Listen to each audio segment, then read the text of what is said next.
Hello everyone, I am Anirudh Kumar Sukla and welcome to my YouTube channel IQ Study. So guys, without wasting time, let's start. जैसे कि मैंने बताया कि मित्रों कि मेरा नाम अनिरुद्ध कुमार शुक्ला है और आज हम लोग डिस्कस करेंगे बायोमॉलिक्यूल्स के का एक पार्ट है, एक टॉपिक है, इंटरेस्टिंग टॉपिक है जिसका नाम है ज्यूटेरैन. सो गाइज, आज हम लोग ज्यूटेरैन के बारे में बहुत अच्छे से डिस्कस करेंगे और ये क्लास 12th स्टैंडर्ड का टॉपिक है और बहुत ही इम्पॉर्टेंट है. सो जैसे कि ज्यूटर आयन मीन्स क्या होता है. ज्यूटर आयन आपको स्क्रीन पे बहुत अच्छे से दिख भी रहा है. ज्यूटर आयन के बारे में गाइज मैं थोड़ा अंडरलाइन कर दे रहा हूँ. ज्यूटर आयन के बारे में देखिए, ये ज्यूटर आयन है क्या. So you can say about zwitter ion, those compound which consist two functional group. First is carboxylic and second is amino group. Amino means you can say NH2 group. Then acidic carboxylic group is loses proton H plus and basic amino group is accept proton, then form a dipolar ion. It is called internal salt structure or deuterium. I repeat again about deuterium. Then you can say deuterium, those compounds which consist two functional group, carboxylic, first is carboxylic and second is amino group. Then acidic carboxylic group is loses proton and basic amino group is accept proton, then form a dipolar ion. It is called internal salt structure or deuterium. Okay guys, जैसे कि मैंने आपको बताया कि आज हम लोग zwitter ion के बारे में डिस्कस करेंगे. ज्यूटर आयन क्या है, अभी इसके पहले वीडियो 9 में जैसे कि वीडियो केमिस्ट्री का, ये बायोमॉलिक्यूल का जो पहले मैं वीडियो बनाया था वो पार्ट 9 था, वीडियो पार्ट 9 था. और उस वीडियो में मैंने आपको बहुत अच्छे से बताया था एमिनो एसिड के बारे में. तो एमिनो एसिड में हमने खूब अच्छे से डिस्कस किया था. किसके बारे में, फिर से मैं बता रहा हूँ, एमिनो एसिड के बारे में हमने अच्छे से डिस्कस किया था. एमिनो एसिड, इसके बारे में हमने और आपने बहुत अच्छे से डिस्कस किया था. एमिनो एसिड था क्या, एमिनो एसिड था दो. Amino acid are those acid which contain two functional group. First is carboxylic group and second is amino group. Okay guys, इसका मतलब ये हुआ कि जो एमिनो एसिड है वो दो टाइप का फंक्शनल ग्रुप कंटेन करता है. फर्स्ट जो फंक्शनल ग्रुप था एमिनो एसिड में, उसका नाम था कार्बोक्सिलिक और उसका फार्मूला था COOH. ओके, और दूसरा जो था हमारे पास, दूसरा जो एमिनो एसिड ग्रुप कंटेन करता था उसका नाम था एमिनो ग्रुप. एमिनो ग्रुप का फार्मूला है NH2. ओके, तो आपको अच्छे से समझ में आना चाहिए. जो एमिनो एसिड होता है वो दो टाइप का फंक्शनल ग्रुप कंटेन करता है. पहला जो है जिसका फार्मूला है COOH, इसे कहते हैं कार्बोक्सिलिक ग्रुप. दूसरा जो NH2 है इसे कहते हैं एमिनो ग्रुप. जो कार्बोक्सिलिक है ये एसिडिक मीडियम में है, दूसरा जो NH2 है ये बेसिक मीडियम में है. सो आपको गाइज अच्छे से समझ में आ रहा होगा. ओके, तो अब मैं आपको बताना चाह रहा हूँ कि वैसे ही जो एमिनो एसिड है, एमिनो एसिड को ही यदि हम ब्रेक करें और ब्रेक करने के बाद वो आयनिक फॉर्म में ब्रेक हो. आयनिक फॉर्म में ब्रेक कैसे होगा मैं आपको बताना चाह रहा हूँ. जैसे कि आप नॉर्मली पहले समझ लीजिए, जैसे सपोज करिए ये हाइड्रोकार्बन है. हाइड्रोकार्बन के वन साइड में कार्बोक्सिलिक ग्रुप लगा है और इसके दूसरे साइड में NH2 ग्रुप लगा हुआ है और कार्बन की एक बैलेंस इनकम्प्लीट है. इसको कंप्लीट करने के लिए मैंने कोई एल्किल लगा लिया. अब देखिए ये है हमारा एमिनो एसिड. ठीक है, इस एमिनो एसिड में देखिएगा हाइड्रोकार्बन के पहले साइड में कार्बोक्सिलिक लगा है और दूसरे साइड में NH2 ग्रुप लगा है. तो ये एसिडिक मीडियम है और NH2 बेसिक मीडियम में है. जो COOH है ये एसिडिक मीडियम में है गाइस. कौन सी मीडियम में है, ये एसिडिक मीडियम में. और ये हमारा NH2 जो है ये बेसिक मीडियम में है. ओके, तो इस प्रकार से आपको समझ में आ रहा होगा. जैसे कि आपको मैं फिर से दिखा रहा हूँ, ये हमारा हाइड्रोकार्बन है, इसके एक साइड में कार्बोक्सिलिक ग्रुप लगा है और दूसरे साइड में NH2 लगा हुआ है. ओके, और एक साइड में बैलेंस ही मेंटेन करने के लिए मैंने एल्किल लगा लिया. तो ये एसिडिक हुआ, ये बेसिक हुआ. तो एसिड जो है वो प्रोटॉन लूज करेगा और जो बेसिक मीडियम में है वो इसी प्रोटॉन को एक्सेप्ट कर लेगा और एक्सेप्ट करके इसका स्ट्रक्चर लुक लाइक एस कुछ ऐसा बनता है. जैसे ये हाइड्रोकार्बन हुआ तो हाइड्रोकार्बन में एक साइड तो एल्किल लगा ही है, लेकिन दूसरे साइड में यहाँ पे कार्बोक्सिलिक ग्रुप लगा है। तो कार्बोक्सिलिक जो है वो एसिडिक मीडियम में है। एसिड प्रोटॉन डोनेट करता है। प्रोटॉन कहते हैं किसको है पहले आप जान लीजिए। प्रोटॉन स्टूडेंट हम हाइड्रोजन आयन को कहते हैं। किसी ग्रुप से यदि H+ निकलता है, किसी ग्रुप से गाइस यदि H+ निकलता है उसी को प्रोटॉन कहते हैं। ओके, और वही H+ जो गेन कर लेता है वो प्रोटॉन एक्सेप्ट कर लेता है। तो डोनर ऑफ प्रोटॉन मीन्स जो H+ निकालता है, और जो एक्सेप्टर ऑफ प्रोटॉन मीन्स जो H+ को गेन कर लेता है, एक्सेप्ट कर लेता है। तो एसिड जो है, जैसे यहाँ पे कार्बोक्सिलिक ग्रुप है COOH, तो ये कार्बोक्सिलिक है, ये एसिडिक मीडियम में है, तो ये हमेशा अपने पास से H+ रिमूव करेगा। और जो NH2 है गाइज ये बेसिक मीडियम में है, तो ये हमेशा प्रोटॉन को गेन करेगा, क्योंकि बेसिक मीडियम की टेंडेंसी ही होती है हमेशा प्रोटॉन को एक्सेप्ट करने की, और एसिडिक मीडियम की टेंडेंसी होती है प्रोटॉन को लूज करने की। सो गाइज आपको अच्छे से आना चाहिए कि ये हमारा हाइड्रोकार्बन ग्रुप है, एक साइड में एल्किल लगा है। तो इसके जो पहले साइड में कार्बोक्सिलिक था, यदि उसमें से H निकल जाएगा तो बचेगा COO- H+ निकल जाएगा। और दूसरे में NH2 था, लेकिन अगर NH2 बेसिक मीडियम में है या और यहाँ पे COOH था, तो H+ यहाँ से निकला, यहाँ से H+ निकला और इसी H+ को गेन कर लेगा गाइज। गेन कौन करेगा? NH2 गेन करेगा, क्योंकि NH2 का मीडियम कैसा है? बेसिक मीडियम में है NH2 हमारा बेसिक मीडियम में है, और ये H+ को गेन करेगा। गेन करने के बाद इनका स्ट्रक्चर कुछ ऐसा बनता है, यहाँ पे तो होगा COO-, ठीक है, H+ निकल लूज कर दिया, एसिडिक मीडियम में था। दूसरे साइड में एल्किल लगा है, नीचे NH2 H+ को गेन कर लेगा, तो यहाँ पे बना देगा NH3। और जैसे ही NH3 बनाएगा, लेकिन नाइट्रोजन किसी से अटैच कितने साइड होता है? 3 साइड। अब यहाँ अटैच कितने साइड हो गया? देखो 4 साइड। कैसे? नाइट्रोजन से 3 साइड हाइड्रोजन लगा हुआ है और 1 साइड कार्बन से अटैच है, तो 4 साइड। 1 वैलेंसी ग्रेटर होने के कारण ये 1 अपोजिट चार्ज देगा। नाइट्रोजन देता कैसा चार्ज है? माइनस, तो इसका अपोजिट क्या होगा? प्लस, इसलिए नाइट्रोजन के ऊपर एक प्लस का चार्ज लगा।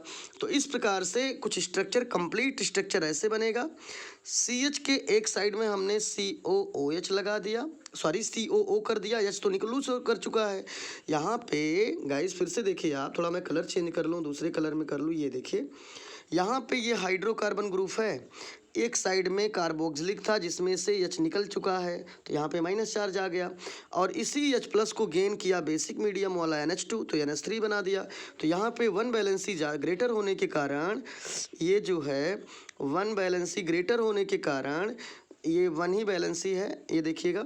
तो यहाँ पे 1+ का चार्ज हो जाएगा। मैंने चार्ज नहीं शो किया, सॉरी। ये देखिए CH है और इसके एक साइड में COO- है और एक साइड में NH3 है, और एक बैलेंसी ग्रेटर होने के कारण एक अपोजिट चार्ज देगा, प्लस दे देगा, और एक साइड में एल्किल है। तो इस प्रकार से जो हमारा नया स्ट्रक्चर बनता है इसी को कहते हैं गाइस ज्विटर आयन।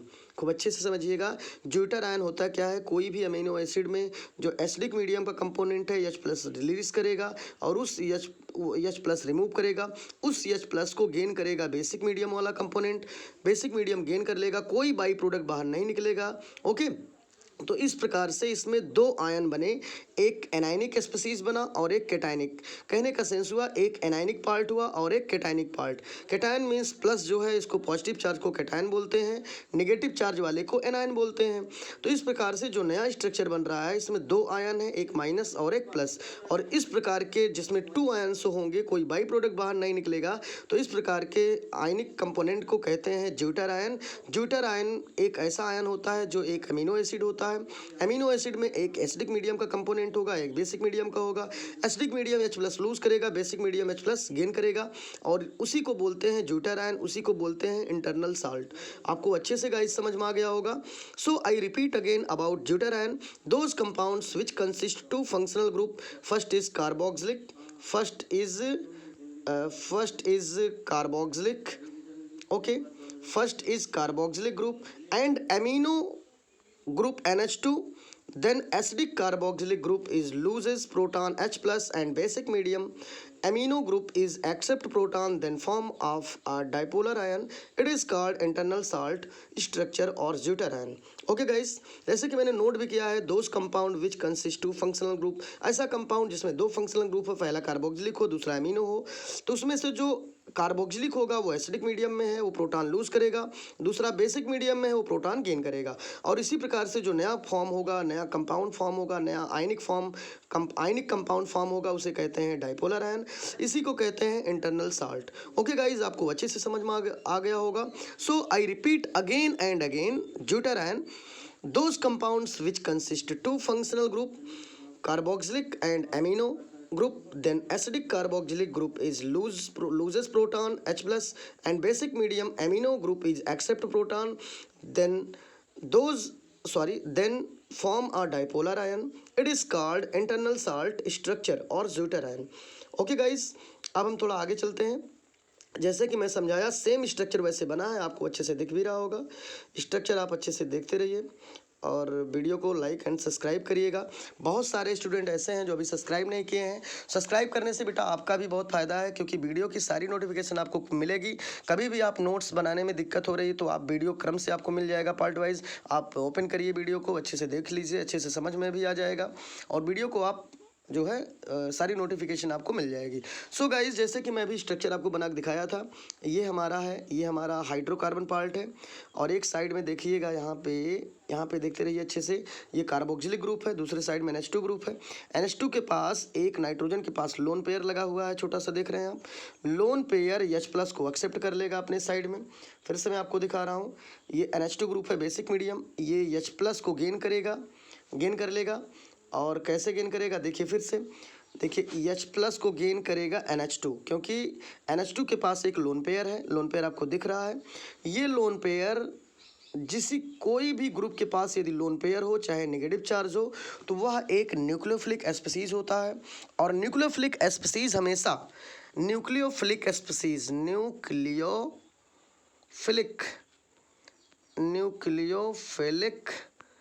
स्पीसीज. अब आप सोचते होंगे गाइज कि न्यूक्लियोफिलिक स्पीसीज है क्या, तो इलेक्ट्रोफिलिक स्पीसीज और न्यूक्लियोफिलिक स्पीसीज के बारे में आपको बता दे रहा हूँ. देखिए, इलेक्ट्रोफिलिक, दूसरा कौन है, न्यूक्लियोफिलिक. शॉर्टकट में मैं आपको बहुत सिंपल वर्ड में बता रहा हूँ, न्यूक्लियोफिलिक. देखिए पहले इलेक्ट्रोफिलिक, देखिए इलेक्ट्रो का मतलब प्लस चार्ज वाला, जहाँ इलेक्ट्रॉनों की डेफिशिएंसी हो. न्यूक्लियोफिलिक का मतलब नेगेटिव चार्ज वाला, चाहे नेगेटिव चार्ज हो या उसके पास लोन पेयर लगा हो या तो कोई नेगेटिव चार्ज हो. तो ऐसा कोई ग्रुप जिसके ऊपर या तो नेगेटिव चार्ज हो या तो लोन पेयर हो, ठीक है, तो वो न्यूक्लियोफिलिक ग्रुप हमारा कहलाएगा. और जिसके ऊपर पॉजिटिव चार्ज हो, जहाँ या ऐसा कोई ग्रुप जहाँ इलेक्ट्रॉनों की डेफिशिएंसी हो, वो इलेक्ट्रोफिलिक ग्रुप होगा. सो गाइज, आपको अच्छे से समझ में आ रहा होगा about electrophilic and nucleophilic. Okay, तो अब मैं आपको बता रहा हूँ कि जैसे कि मैं इलेक्ट्रोफिलिक, एक बार मैं आपको डेफिनेशन बता दे रहा हूँ इलेक्ट्रोफिलिक की. सेकंड है हमारा न्यूक्लियोफिलिक. तो इलेक्ट्रोफिलिक क्या है, जैसे कोई क्वेश्चन किया कि what do you mean by electrophilic species, then you can say those species which have deficient electron और विच क्रिएट पॉजिटिव चार्ज. ऐसा कोई भी स्पीसीज जहाँ इलेक्ट्रॉनों की डेफिशिएंसी हो उसे कहेंगे इलेक्ट्रोफिलिक स्पीसीज, और जहाँ इलेक्ट्रॉन ज़्यादा हो उसे बोलेंगे nucleophilic species. Then firstly you can say about electrophilic species, electron deficient species are called electrophilic species. I repeat again about electrophilic species, electron deficient species are called electrophilic species. And second definition about nucleophilic species, then you can say about nucleophilic species, electron efficient species are called nucleophilic species. efficient means होता है students ज़्यादा electron, और deficient means होता है कम electron. तो जहाँ electron कम होंगे वहाँ प्लस चार्ज होगा और वो होगा इलेक्ट्रॉन डेफिशिएंट स्पीसीज. और nucleo means negative charge. Nucleo से ही समझ में आता है, न्यूक्लियो मीन्स नेगेटिव चार्ज वाला. नेगेटिव वहाँ पे होगा जहाँ पे इलेक्ट्रॉन एक्सेस होंगे, जहाँ पे इलेक्ट्रॉन एफिशिएंट होंगे, ज़्यादा होंगे. तो आई repeat again about nucleophilic species, electron efficient species or electron rich species are called nucleophilic species. Okay guys, or those species which have excess lone pair of electron, then this type of species are called nucleophilic group. Okay, तो आपको guys अच्छे से समझ में आया होगा। NH2 है, यहाँ पे देखिए लोन पेयर है तो ये न्यूक्लियोफिलिक स्पीसीज है, यहाँ पे पॉजिटिव चार्ज है, ये इलेक्ट्रोफिलिक स्पीसीज है। तो न्यूक्लियोफिलिक में जिसके पास लोन पेयर होता है वो लोन पेयर वाला ग्रुप इलेक्ट्रोफिलिक को अपनी साइड में अट्रैक्ट करेगा और अट्रैक्ट करके बना देगा NH3। और यहाँ पर एक कंडीशन और आएगी कि नाइट्रोजन का एटॉमिक नंबर होता है 7, तो इसका इलेक्ट्रॉनिक कॉन्फ़िगरेशन हो जाएगा 2 and 5। तो नाइट्रोजन के आउटर मोस्ट में आप देख रहे हैं 5 इलेक्ट्रॉन है, तो डेफिशिएंसी है यहाँ पे 3 इलेक्ट्रॉन की for complete to octet. Nitrogen को अपना ऑक्टेट कंप्लीट करने के लिए 3 इलेक्ट्रॉन की डेफिशिएंसी क्रिएट है, और 3 इलेक्ट्रॉन इसीलिए नाइट्रोजन के ऊपर जनरली -3 का चार्ज आता है।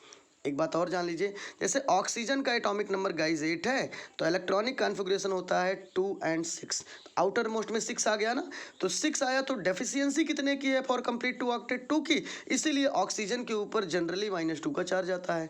तो जितने की डेफिशिएंसी कंप्लीट मतलब जितने की डेफिशिएंसी की नीड, जितने की डेफिशिएंसी होती है एलिमेंट को for complete to their octet, तो उतना ही उसके ऊपर नेगेटिव चार्ज आता है।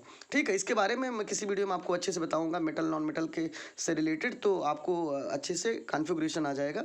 ठीक है, अभी जो मैं पढ़ा रहा हूँ उसको अच्छे से आप वॉच करिए, वीडियो को देखिएगा। तो यहाँ से NH2 के पास लोन पेयर है, this is nucleophilic group, this is nucleophilic nucleo और सॉरी न्यूक्लियो, मैं थोड़ा सही से नोट कर रहा हूँ, न्यूक्लियो ये है, और H+ ये इलेक्ट्रोफिलिक ग्रुप हुआ। ठीक है, तो इस प्रकार से ये हमारा इलेक्ट्रोफिलिक ग्रुप हुआ। तो इलेक्ट्रोफिलिक को अट्रैक्ट किया न्यूक्लियोफिलिक ग्रुप ने, न्यूक्लियोफिलिक जो है इलेक्ट्रोफिलिक को अट्रैक्ट कर लिया और यहाँ पे NH3 बना दिया। नाइट्रोजन की 1 वैलेंसी ग्रेटर होने के कारण 1+ का चार्ज लग गया और यहाँ पे COO- हो गया। तो इस प्रकार से जो हमारा नया कंपाउंड फॉर्म हुआ, और ये कंपाउंड आयनिक फॉर्म में है, और ये इसी कंपाउंड को हम कहेंगे zwitter ion. It is also called internal salt. Okay, तो आपको गाइज अच्छे से समझ में आया होगा। और ये स्ट्रक्चर आपको दिख ही रहा है, ये अमीनो एसिड का स्ट्रक्चर है। और यहाँ पे सिंबल जो आपको दिख रहा है गाइज, ये सिंबल किसका है? एक दिन मैं वीडियो में बताया था सिंबल किसका है। जहाँ पर केवल 1 एरो होगा ये है इरिवर्सिबल का साइन, लेकिन जहाँ पर गाइज केवल सिंगल एरो होगा तो ये इरिवर्सिबल है। लेकिन गाइज यदि कहीं पर आपको ऐसे दोनों साइड में एरो दिख जाए तो इसे कहते हैं रिवर्सिबल रिएक्शन का साइन। अच्छे से नोट करिए, ये है साइन रिवर्सिबल रिएक्शन। किसका साइन है? रिवर्सिबल। ये साइन है गाइज, ये साइन है रिवर्सिबल,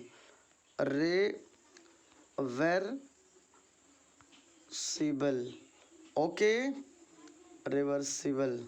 आप अच्छे से नोट कर लीजिएगा, रिवर्सिबल का साइन है वो। तो अब हम थोड़ा सा और आगे चलते हैं। अब हम नेक्स्ट लाइन पे चलते हैं। नेक्स्ट लाइन पे नोट में मैंने कुछ इंपॉर्टेंट टर्म नोट कर लिया है। देखिए नोट को आप अच्छे से देखिए, नोट में क्या आपको पढ़ना है अच्छे से दिया है। There are 20 commonly occurring amino acids. Okay, फिर से आप एक बार देखिए, I repeat again. Okay guys, I repeat again about a topic which are related to amino acid. It is important for you. There are 20 commonly occurring amino acids in proteins and 6 are found in special tissues. Only 10 amino acid can synthesize in human body. Example valine. Okay, example आप अच्छे से देखते रहिए। Example guys दिया जैसे valine, leucine, isoleucine. आगे यहाँ पे थोड़ा सा मैं आपको दिखा रहा हूँ, ये है लाइसिन है, ओके, लाइसिन है और अर्जिनाइन है, एटसेट्राज, बहुत सारे हैं, मैंने इतना नोट किया है। थोड़ा मैं बता दूँ आपको गाइज थोड़ा और एक चीज़ कि there are 20 amino acid. Okay, 20 amino acid which are divided in 2 categories. First is essential amino acid and second is non essential amino acid. आपको गाइज अच्छे से आना चाहिए, हमारे पास टोटल 20 अमीनो एसिड हैं। 20 अमीनो एसिड को क्लासीफाई किया गया 2 पार्ट में। देखिएगा 2 पार्ट में, थोड़ा सा मैं आपको और अच्छे से दिखाऊं। ये देखिए 20 अमीनो एसिड है हमारे पास, इसको क्लासीफाई किया गया 2 पार्ट में। थोड़ा सा देख लेते हैं कौन कौन है। फर्स्ट पार्ट है ये हमारा, ये सेकंड पार्ट है। फर्स्ट पार्ट में 10 अमीनो एसिड हैं, सेकंड पार्ट में भी 10 अमीनो एसिड हैं। तो फर्स्ट पार्ट में जो 10 है इसको कहेंगे इसेंशियल अमीनो एसिड। इसेंशियल नीचे आगे मिलेगा आपको, इसेंशियल है। ये दूसरा वाला जो है ये है non essential amino acid. Okay guys, थोड़ा सा मैं आपको बता रहा हूँ इसेंशियल क्या होता है। Essential amino acid, essential amino acid are those type of acid which do not synthesize in human body। कहने का सेंस हुआ कि हमारे पास टोटल 20 अमीनो एसिड हैं, जिसमें से 20 अमीनो एसिड में 10 अमीनो एसिड इसेंशियल है, 10 नॉन इसेंशियल है। जो हमारे बॉडी में, जो ह्यूमन बॉडी में सिंथेसाइज होता है वो नॉन इसेंशियल अमीनो एसिड होता है, और जो ह्यूमन बॉडी में सिंथेसाइज नहीं होता है गाइज वो इसेंशियल अमीनो एसिड होता है। तो आपको अच्छे से समझ में आ रहा होगा। अब हम we are going to discuss about classification of amino acid. Okay, ये है classification of amino acid. Amino acids can be classified which are depending upon the relative number of NH2 and carboxylic group। बहुत बढ़िया कह रहा है, कह रहा amino acid को हम क्लासीफाई करते हैं और वो डिपेंड करता है कि relative number of NH2 and carboxylic group. कहने का सेंस हुआ कोई भी अमीनो एसिड होगा, पहले तो मैं आपको ट्रिक समझा दे रहा हूँ कैसे आप समझेंगे अमीनो एसिड कैसे पहचानेंगे। कोई भी गाइस अमीनो एसिड हो उसमें हाइड्रोकार्बन का रहना कंपलसरी है और उसके वन साइड में कार्बोक्सिलिक का रहना कंपलसरी है। ये कोई भी अमीनो एसिड हो, सबसे पहले आप हाइड्रोकार्बन ग्रुप लिखिए और उसके वन साइड में आप कार्बोक्सिलिक लगाइए और दूसरे साइड में आप NH2 ग्रुप लगाइए। NH2 मालूम है आपको बेसिक मीडियम में होगा और COOH ये एसिडिक मीडियम में होगा। और कार्बन की वन बैलेंसी कंप्लीट करने के लिए कोई आप एल्किल लगाओ या कोई हाइड्रोजन लगाओ। ओके, कहने का सेंस हुआ कि किसी भी अमीनो एसिड में गाइस इतना जो मैं नोट कर रहा हूँ इतना ग्रुप रहना कंपलसरी है, हाइड्रोकार्बन और उसके एक साइड में कार्बोक्सिलिक और एक साइड में अमीनो, इतना ग्रुप रहना कंपलसरी है। ठीक है, ये अमीनो एसिड का बहुत इम्पॉर्टेंट अहम पार्ट है। ओके गाइस, तो थोड़ा सा देखते हैं वीडियो कितने समय का हो गया है और उस हिसाब से। ओके, वीडियो समय हो रहा है 22 मिनट हो चुका है। तो अब मैं सोच रहा हूँ कि नेक्स्ट जो आगे हम लोग पढ़ेंगे क्लासिफिकेशन डीप में वो नेक्स्ट वीडियो में डिस्कस करते हैं। Okay guys, please like and subscribe to my channel. Okay, thank you, good luck for you. Okay.